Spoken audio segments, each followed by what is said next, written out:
नमस्कार दोस्तों, मेरा नाम आशीष मिश्रा। आप सभी लोग का हमारे यूट्यूब चैनल में स्वागत है। आज हम चर्चा करेंगे केन स्मिथ के बारे में। केन स्मिथ अलाबामा राज्य के निवासी थे, जिन्हें 25 जनवरी 2024 में मृत्युदंड मिला। यह मृत्युदंड सबसे अलग तरीके से दिया गया, जिसकी वजह से पूरी दुनिया में ही नहीं, अमेरिका में ही नहीं, पूरी दुनिया में चर्चा का विषय बना हुआ है। यह चर्चा का विषय इसलिए बना हुआ कि केन स्मिथ को जिस तरीके से मृत्युदंड मिला है, वो दुनिया में सबसे अलग तरीके से मृत्युदंड और पहली बार इस तरीके से मृत्युदंड किसी व्यक्ति को मिला है, जिसकी वजह से इसका विरोध भी देखने को मिला है। पूरी दुनिया में चर्चा का विषय बना हुआ है। पहले हम जानते हैं केन स्मिथ थे। केन स्मिथ अलाबामा राज्य के निवासी थे, जिन्हें किसी व्यक्ति ने 1989 में $1000 का सुपारी देता है एलिजाबेथ नामक महिला को मारने के लिए। अलाबामा राज्य के हाई कोर्ट में यह साबित होता है कि एलिजाबेथ नामक महिला की मृत्यु अलाबामा राज्य की हाई कोर्ट में यह साबित होता है कि एलिजाबेथ नामक महिला की मृत्यु केन स्मिथ के दौरान हुई है।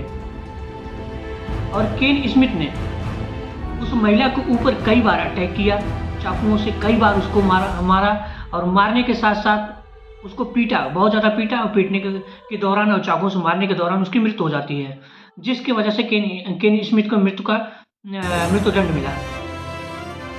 और अमेरिका में मृत्युदंड जिस तरीके से दिया जा रहा था, वो सबसे अलग तरीके से अब की बार दिया गया। जिस तरीके से दिया जा रहा था, उस तरीके से मृत्युदंड ना देके सबसे अलग तरीके से मृत्युदंड दिया गया।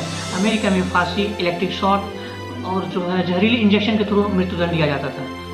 लेकिन जब केन स्मिथ को यह पता चला कि हमें इन तीनों से अलग तरीके से मृत्युदंड दिया जाएगा, तो उन्होंने अमेरिका की सुप्रीम कोर्ट में एक याचिका दायर की। तो सुप्रीम कोर्ट ने मना कर दिया और ठुकरा दिया उस याचिका को।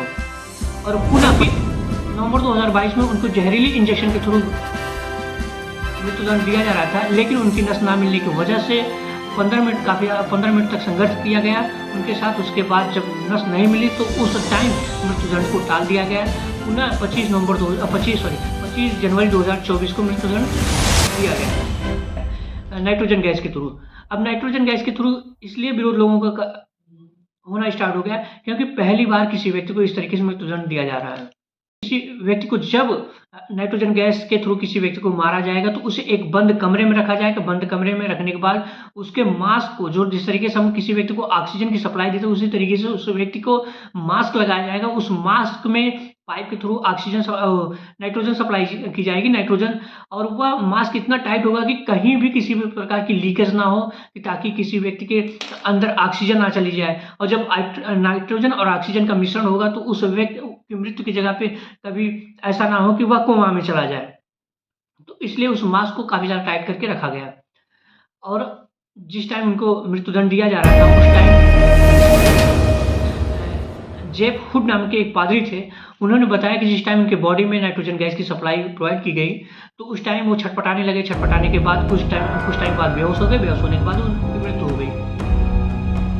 यह पहली बार हुआ, क्योंकि अब तक पहले अमेरिका में फांसी और जहरीली इंजेक्शन के थ्रू दिया जाता था। और जहरीली इंजेक्शन ना मिलने की वजह से कभी कभी ऐसा देखा जाता था, जहरीली इंजेक्शन के थ्रू किसी को मृत्यु दिया जाता था, तो वो बच जाता था।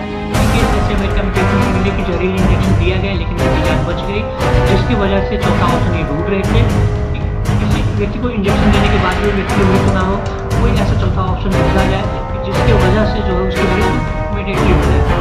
और जहरीली इंजेक्शन बहुत आसानी के साथ नहीं मिलती थी। अमेरिका में बहुत आसानी से जहरीली